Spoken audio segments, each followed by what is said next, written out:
Spiritual Leprosy and Confession, 6th Sunday in Ordinary Time. Both the first reading from Leviticus and the Gospel reading are on leprosy. It is not clear to scholars, explains Brant Petrie, what leprosy was understood to be in ancient biblical days. Some maintain that leprosy was understood in ancient Jewish times in basically the same way that we understand leprosy to be today, a contagious, life-threatening disease that destroys the skin and nerves. According to this view, the first reading for today from Leviticus presents priests as having the role of carefully distinguishing leprosy from other similar-looking skin conditions. Other scholars, though, disagree. They think that leprosy in ancient biblical times was not defined only by a contagious, life-threatening disease, but also included in the definition of leprosy were non-contagious and non-life-threatening diseases such as psoriasis or eczema. In their interpretation of passages in the Bible on leprosy, the Church Fathers did not overly concern themselves with what type of physical disease is being referred to. Rather, our spiritual fathers tended to interpret these passages in a spiritual manner, by defining leprosy as a spiritual condition which we all have to varying degrees. Understood in this way, Christ came to heal us from our spiritual unseen leprosy that can be even deadlier than any physical disease, since spiritual leprosy can snuff out our participation in divine life.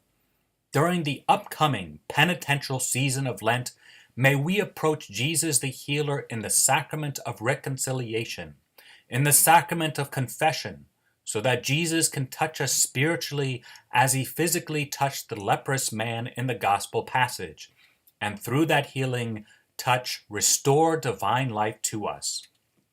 Today, we are blessed with the form of the sacrament of confession that is exceedingly merciful and sensitive.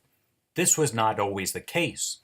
In the first 3 to 4 centuries of Catholic history, the sacrament of confession was typically done in public, often just once, and only for a mortal sin. In addition, the penance was also done in public, which meant that many people would know what were the specific sins the penitent had committed, and much to his shame. As described by Father Slattery, during the 3rd and 4th centuries, penitents were distinguished in 4 ways. First, the weepers, who were not allowed even in church. They had to stand outside of the church building and, in a sense, weeping for their sins.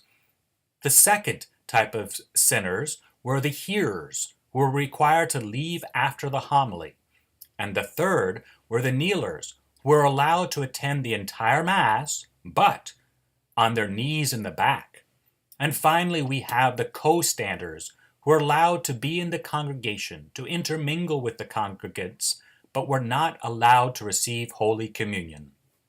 Gradually, with the great help of Irish priests of the 5th and 6th centuries, public practice of confession was replaced by private confession, and was understood as a sacrament not only for grave sins, but also for minor sins and imperfections. This private, secret, deeply personal form of the sacrament of confession is the form we have been blessed with today due to the Holy Spirit continually renovating and renewing the Church from within. During this upcoming season of Lent, in gratitude, may we avail ourselves of this wonderful sacrament. God bless.